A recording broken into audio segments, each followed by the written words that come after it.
దేవుని స్తోత్రం. మంచిది. మరి గతించిన ఆదివారం నుండి ఈ ఆదివారం కూడా దేవుడు తన రెక్కల కింద మనం ఎంతగానో తన కృపను భద్రపరిచి మనం రక్షించి అన్ని విధాలుగా అన్ని రకాలుగా మన దేవుడు ఎంతగానో కాచికపడుతుంది. దేవుని స్తోత్రం. మనం ఇప్పుడు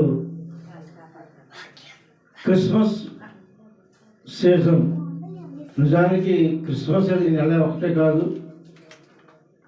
యేసు ప్రభు మన హృదయంలో ఎప్పుడైతే స్వీకరించామో అప్పటి నుంచే ప్రతిరోజు కూడా క్రైస్తవ జీవితం క్రిస్మస్. హల్లెలూయా. అయితే ఎక్కువగా ఈ క్రిస్మస్ అనేది డిసెంబర్ నెలలో ఎక్కువగా జరుపుకోవడం అనేది మనము చూస్తున్నాం. మనం కూడా పెద్దలు పెట్టినటువంటి ఆ నియమాన్ని మనము కూడా ఆచరిస్తున్నాము. నిజానికి క్రిస్మస్ అంటే క్రీస్తును ఆరాధించుట. ఎందుకంటే ఈ క్రిస్మస్ అనేది మరి ఈ లోకంలో చాలా పండుగలు ఉన్నాయి.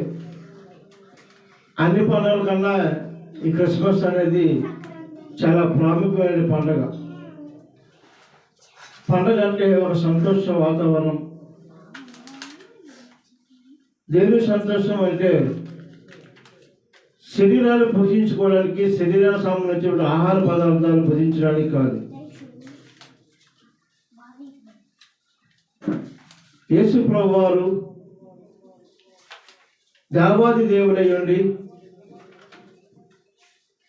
ఆ పరలోకాన్ని విడిచిపెట్టి ఈ మట్టి లోకానికి ఎందుకు వచ్చాడు అన్నది ఈరోజు మనం తెలుసుకుందాం.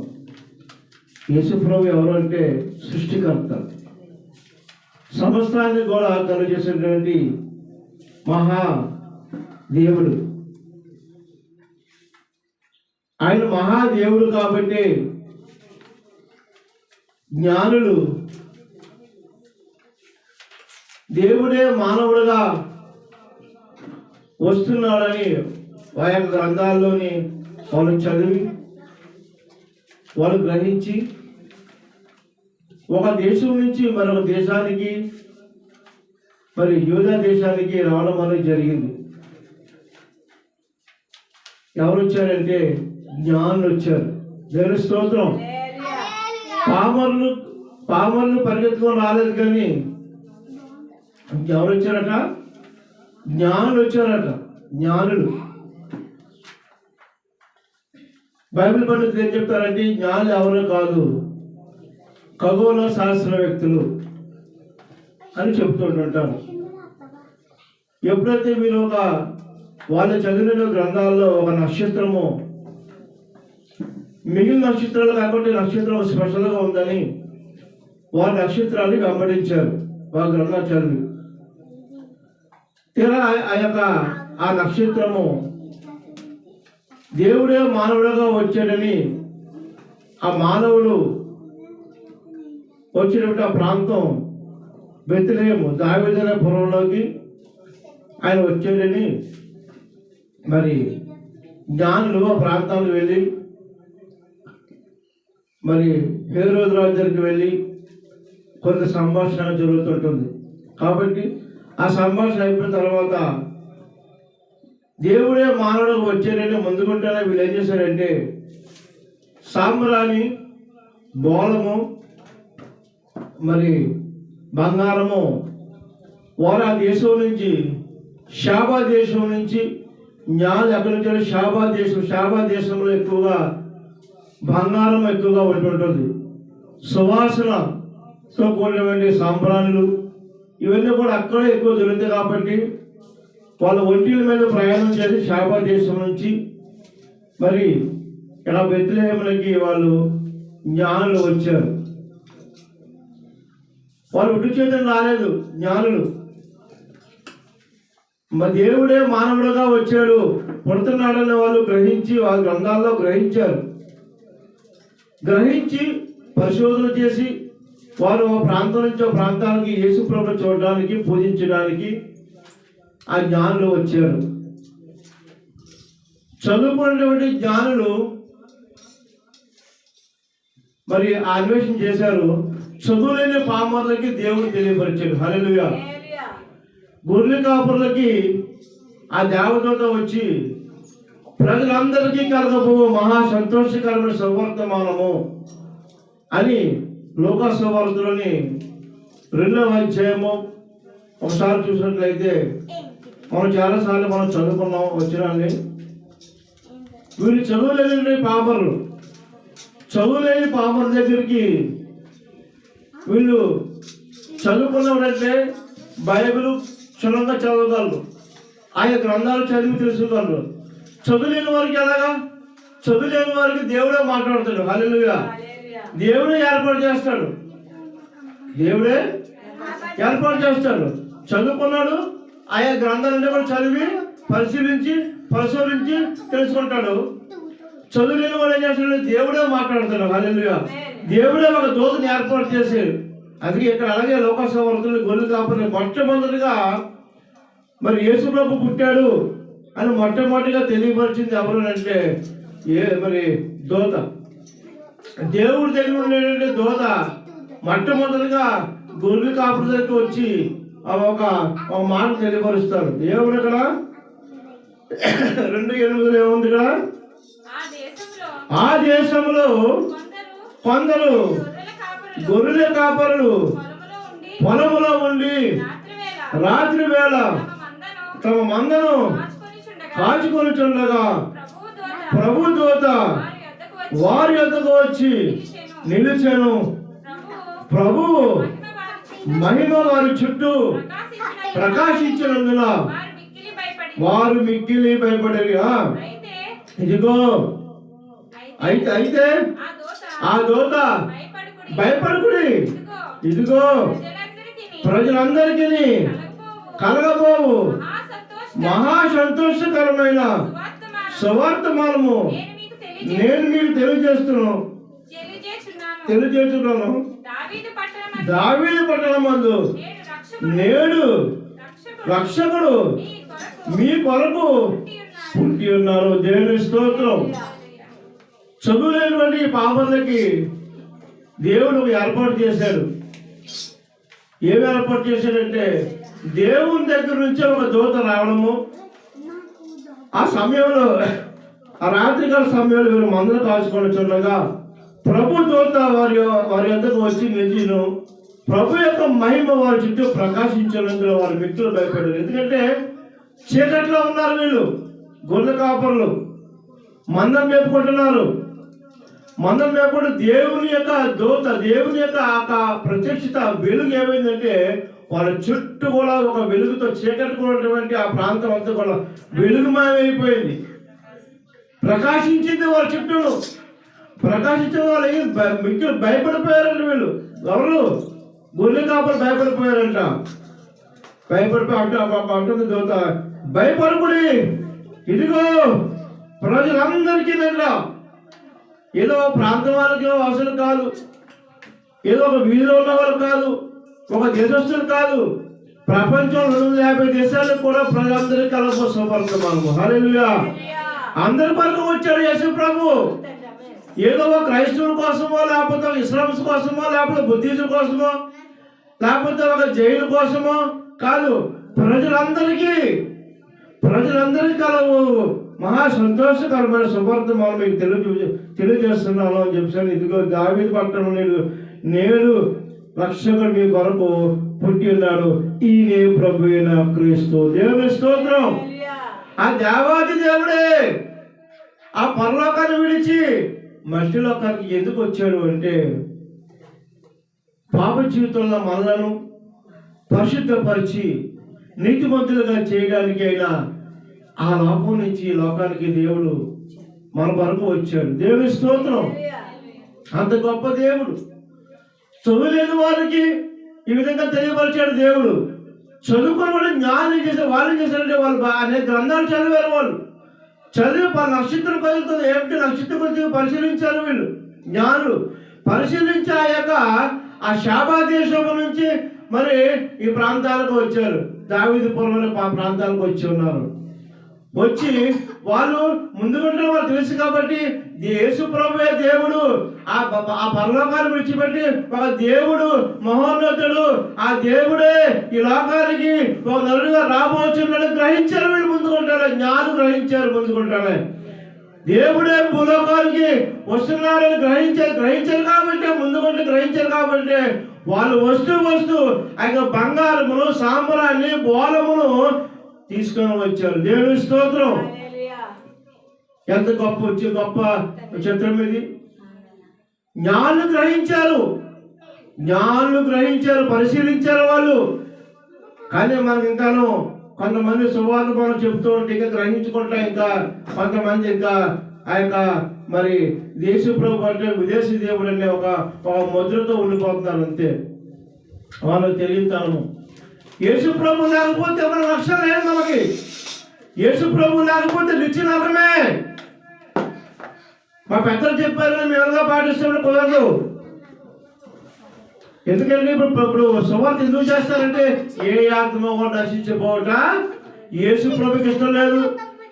అలాగే ఆ బాధ్యత, అలా రక్షించే బాధ్యత దేవుడు మనకి ఇచ్చారు. కాబట్టి ఈరోజు మనం ఎంత కష్టం వచ్చింది, ఎంత నష్టం వచ్చినప్పుడు కూడా సువార్త ఎందుకు ప్రకటిస్తున్నాము? ఏ ఆత్మ కూడా నరకానికి తీసుకెళ్ళిపోవడం ఇష్టం లేదు. అలాగే మనకు కూడా ఇష్టం లేదు. ఆ దేవుడు మనం తెలుసుకున్నాం, మనము ఆ కృపలో మనం ఉన్నాం, మనము ఆ మనం రక్షించబడ్డాము, ఆయన ప్రేమను చూసాము, రుచి చూసాము, అందరికీ చెప్తున్నాము. ఎక్కడైనా ఒక స్వీట్ కొన్నాం అనుకోండి, అది బాగుంటే ఏం చేస్తాము? 10 మందికి తెలియపరుస్తాం.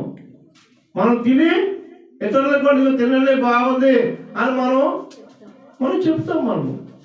వాళ్ళకి బాగుంటే వాళ్ళు 10 మంది చెప్తారు. వాళ్ళు ఎందుకు? స్వీట్ బాగుంది కాబట్టి.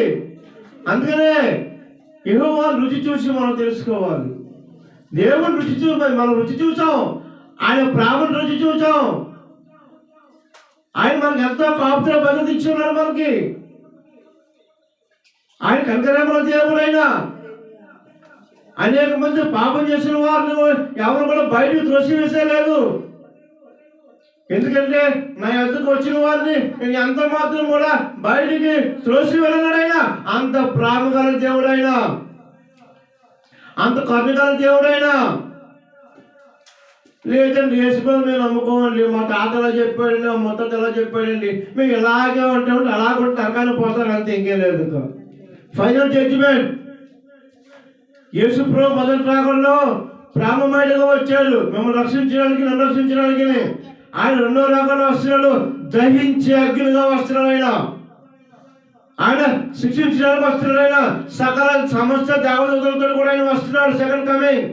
రెండవ రాకడలో ఆయన క్షమించడానిక, ఉపేక్షించడానిక, శిక్షలే. జాగ్రత్త.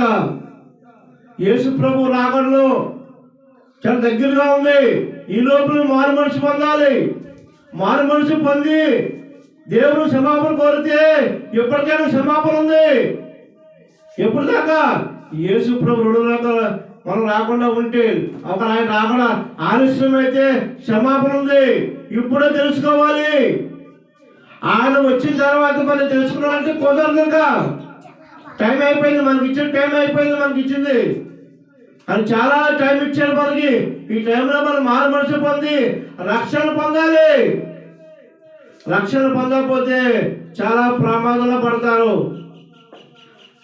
మా తాత చెప్పండి, మా ముత్తాత చెప్పండి, మా సాంప్రదాయాలు ఏంటంటే కుదరదు. ఒకనాటి కాలంలో మనం కరెంట్ లేనప్పుడు, కృష్ణ లేనప్పుడు, ఒక రాత్రి కాలంలోకి వెళ్ళిపోతే రాయిలో కట్టుకుంటే ఒక వెలుగు వచ్చేది. అది ఆనాటి కాలము. మా తాత చెప్పాడంటే అది రైట్. అది ఇప్పుడు కుదరదు. ఇప్పుడు మనకు లైట్ వచ్చింది. రాయిలో కట్టుకుంటే వెలుగు రావడం కాదు, బ్లాక్గా కరెంటే ఇచ్చాడు. ఎందుకంటే ఆ కరెంట్లో ఉన్న ఆ వెలుగును సరే నువ్వు ఒక వెలుగుగా ఉంటావని. దేవుని స్తోత్రం. ఆ వెలుగు ఇచ్చి డైరెక్ట్గా ఆయన వచ్చాడు. ఆయన వచ్చి మనకి చక్కటి మాటలు చెప్పాడు. పరలోకానికి నేనే మార్గం, సత్యం, జీవనం చెప్పాడు. ఆయన ఎంత చెప్పినప్పుడు కూడా మనం ప్రజలు వింటలేదు. దేవుడు అంటే పాపంతో ఉన్నవాడు దేవుడు కాదు, పాపం లేకుండా పరిశుద్ధిగా జీవించేవాడే దేవుడు. దేవుని స్తోత్రం.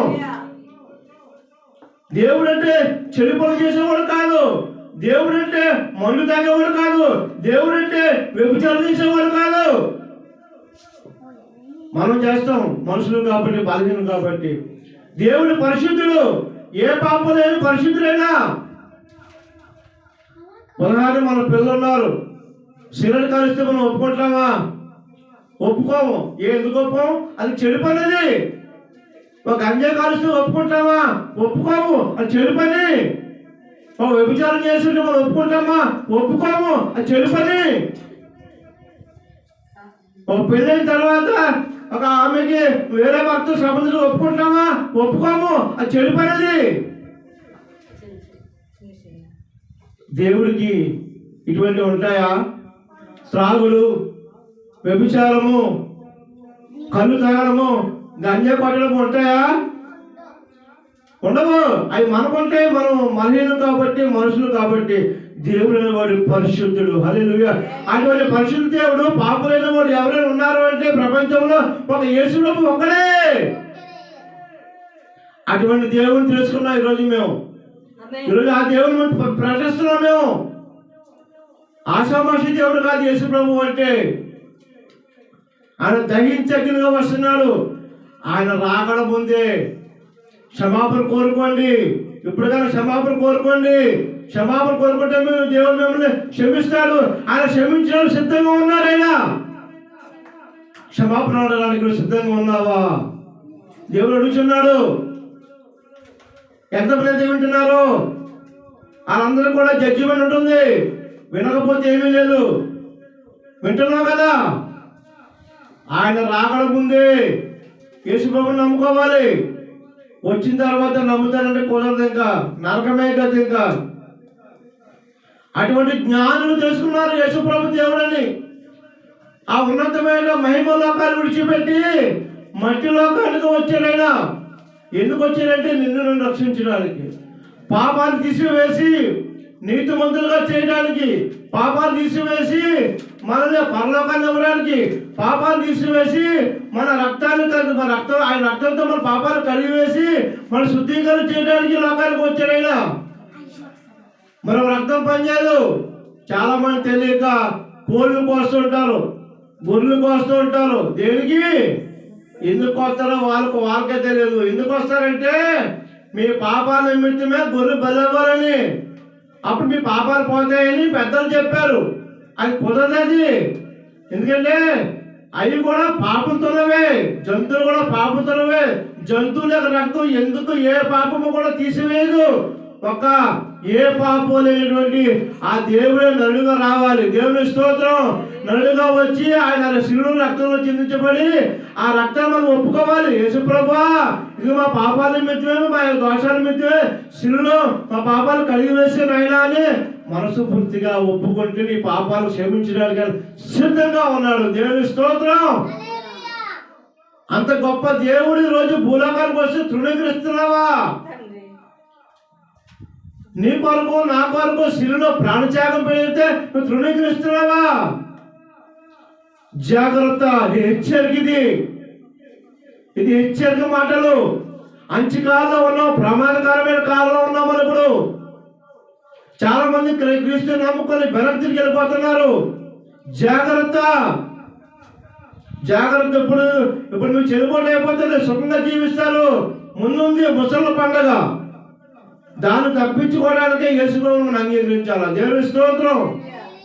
అటువంటి జ్ఞానులు గ్రహించారు.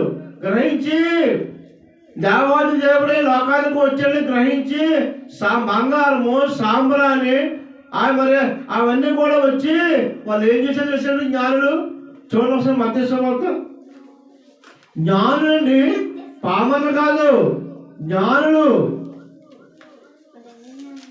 జ్ఞానం ఏం చేశారు అంటే చూడండి 2వ అధ్యాయము, మత్తయి సువార్త 2వ అధ్యాయము 10వ వచనం. 2:10.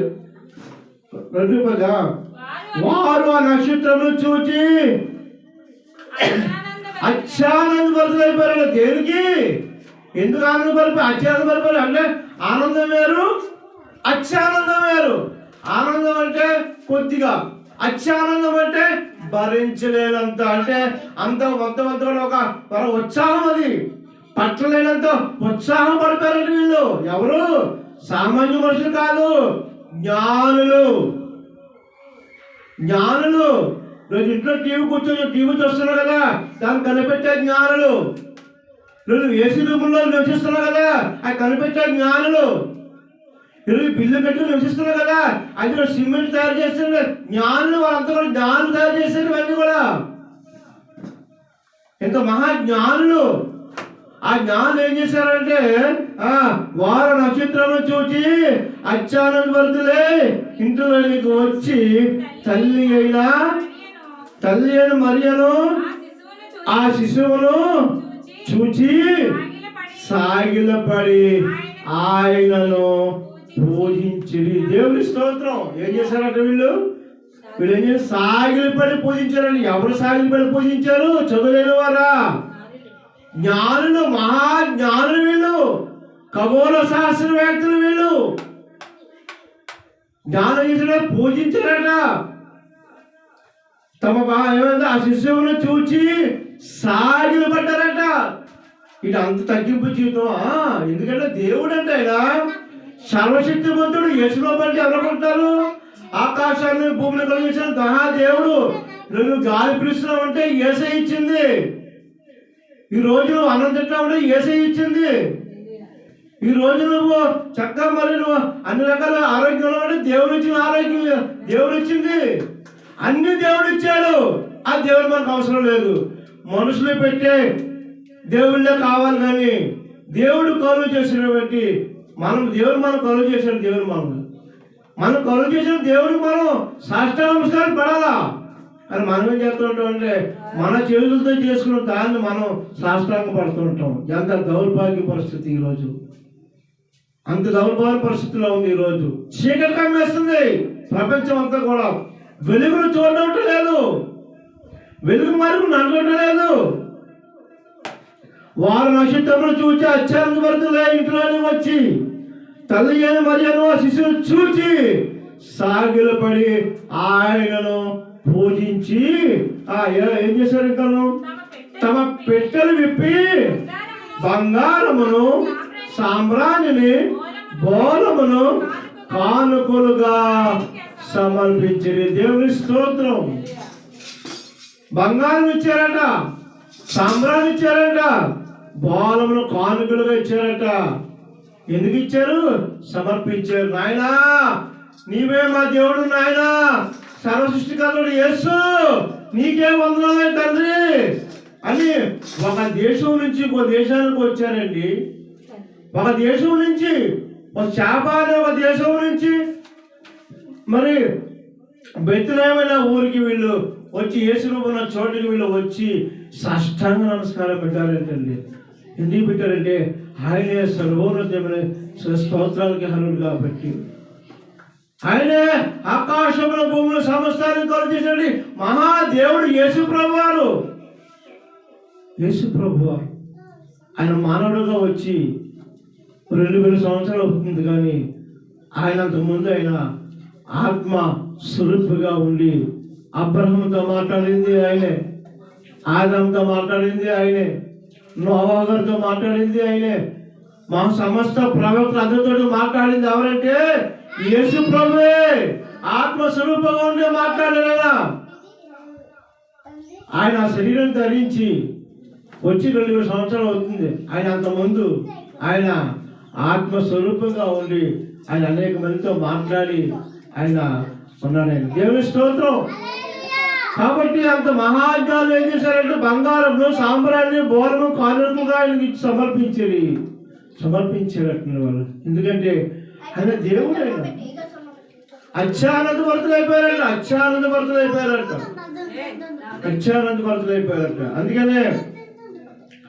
అందుకనే పౌలు అంటాడు ఎల్లప్పుడూ ప్రభువునందు ఆనందించి మరలా చెప్తున్నాను, ఆనందించని చెప్తున్నాను అంటాడు. ఫిలిప్పీ రాసిన పత్రిక 4:4 ఒకసారి ఆనందం.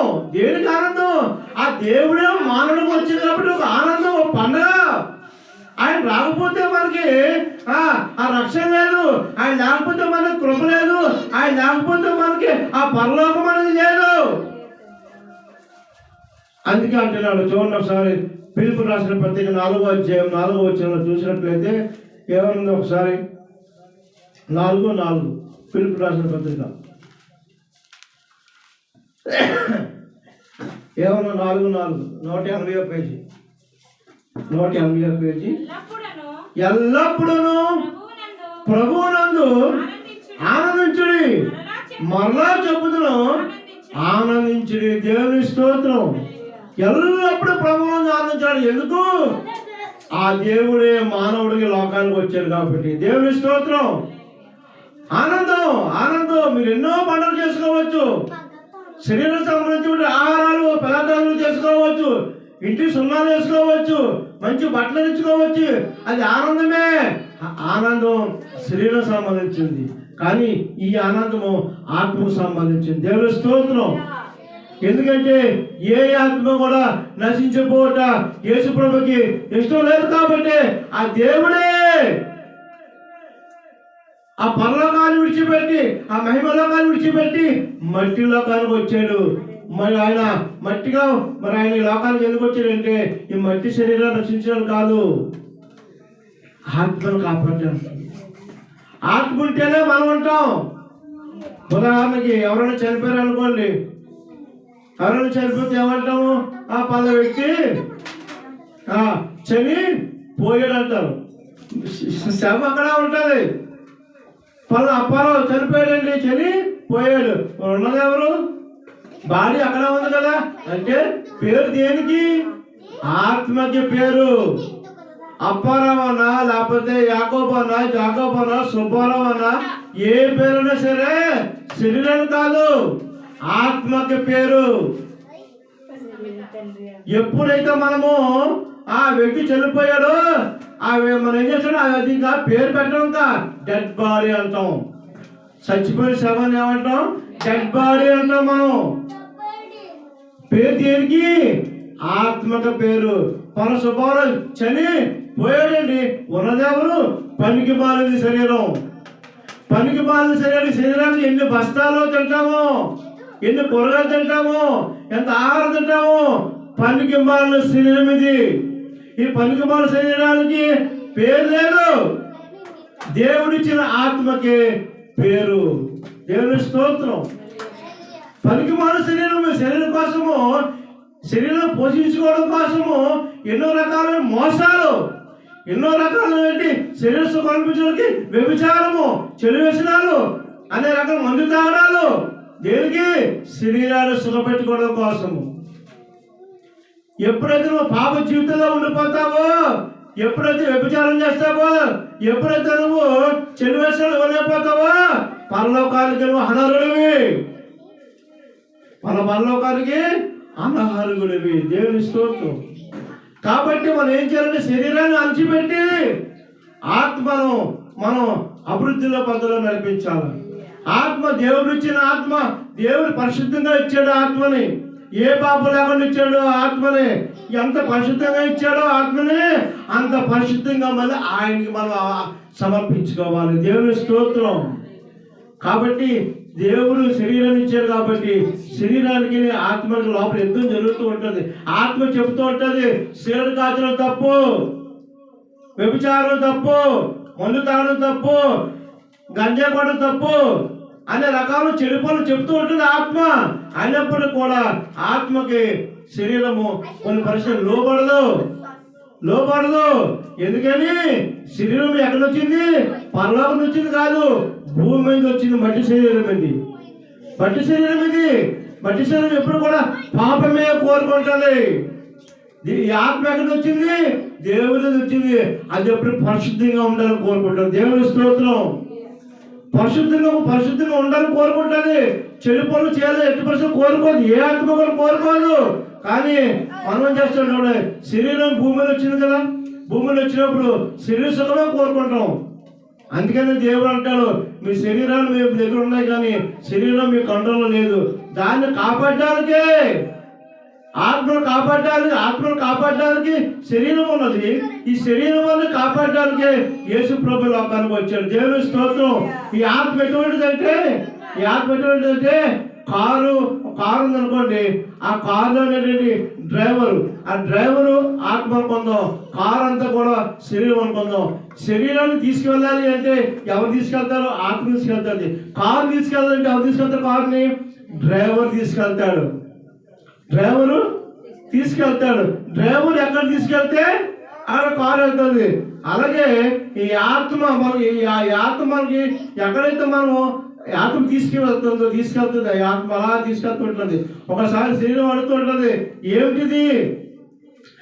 నేను మరి శరీరానికి నాకు లోక సంబంధం ఉండాలి అని కోరుకుంటుంది ఎప్పుడు కూడా, శరీరం ఎప్పుడు కూడాను. కానీ ఆత్మ చెప్తూ ఉంటుంది, ఆత్మ ఎప్పుడు కూడాను ఏం చెప్తుంటుంది? అది చెడు పని, ఇది తప్పు పని చెప్తుంటుంది. కానీ ఎంత చెప్పినప్పుడు కూడా శరీరము సహకరించదు. దేవుని స్తోత్రం. ఆ శరీరాన్ని మన కంట్రోల్లో ఉండదు. కాబట్టి దేవుడు ఏం చేశాడంటే, మరి ఆ యొక్క దేవాదేవుడు మహిమలోకాన్ని విడిచిపెట్టి ఈ లోకాన్ని మనం రక్షించడానికి, ఆ విషయంగా ఆత్మను కాపాడడానికి లోకానికి ఆయన వచ్చి ఉన్నాడు. దేవుని స్తోత్రం.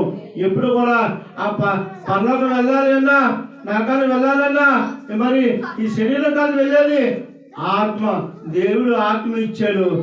ఎంత పరిశుద్ధంగా ఇచ్చాడు ఆత్మని, అంత పరిశుద్ధంగానే మళ్ళీ మనం ఏం చేయాలి? తిరిగి అప్పగించాలి. దేవుని స్తోత్రం. కాబట్టి దేవుడు మన సెకండ్ కమింగ్ రెండో రాకడ వస్తుంది. రెండో రాకడ వచ్చినప్పుడే మనం ఏం చేయాలి? మారు మనసు పొంది, ఒకవేళ మనం పాపం చేస్తే, దేవాన్ని పాపం చేస్తే నన్ను క్షమించండి అని చెప్తే హృదయపూర్వకంగా ఎప్పుడైతే దేవుని మనము అడుగుతామో దేవుడు క్షమించడానికి సిద్ధంగా ఉన్నాడు. ఇప్పుడైనా మనం దేవుని క్షమాపణ అడగాలి. మనం తెలియని పొరపాటు చేస్తూ ఉంటుంటాం, ఆత్మ గద్దిస్తూ ఉంటుంది, ఇది తప్పు అని.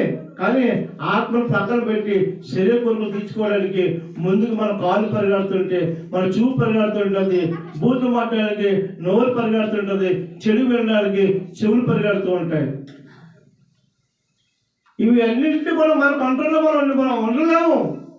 కంట్రోల్ చేసిన వాడు యేసయ్య. దేవుని స్తోత్రం. అందుకనే ఇమ్మానుయేలుగా మనకు తోడే ఉన్నవాడు. దేవుని స్తోత్రం. యేసు ప్రభు పేరేంటి? ఇమ్మానుయేలు. అనగా భాషాంతరము దేవుడే మనకి తోడే ఉన్నాడుకైనా ఆ మహిమ లోకాన్ని విడిచిపెట్టి మధ్య లోకానికి వచ్చాడు. దేవుని స్తోత్రం. అంత గొప్ప దేవుని మనం కలిగి ఉన్నందుకు మనంత ధన్యులం. కాబట్టి విన్నవారు అందరూ కూడా జ్ఞానం మనోత్తరాలకు కలిగి దేవుని కాపుదల భద్రత మనకు కావాలని, విన్నవారు అందరూ కూడా దీవెనలు కుమ్మరించాలని, ప్రతి ఒక్కరు కూడా రక్షణలో ఉండాలి. ఏ ఆత్మ కూడా నశించిపోవడం దేవుని ఇష్టం. కాబట్టి మనము దేవుని భయభక్తులు కలిగి నిజదేవుని తెలుసుకొని నిజదేవుని మార్గంలో ఎప్పుడైతే మనం నడుస్తామో ఆ ఉన్నతమైన పరలోకంలోకి దేవుడు అందరికీ కూడా పరలోకం ఇవ్వడానికి ఆయన సిద్ధంగా ఉన్నాడు. మరి మీరు సిద్ధమా?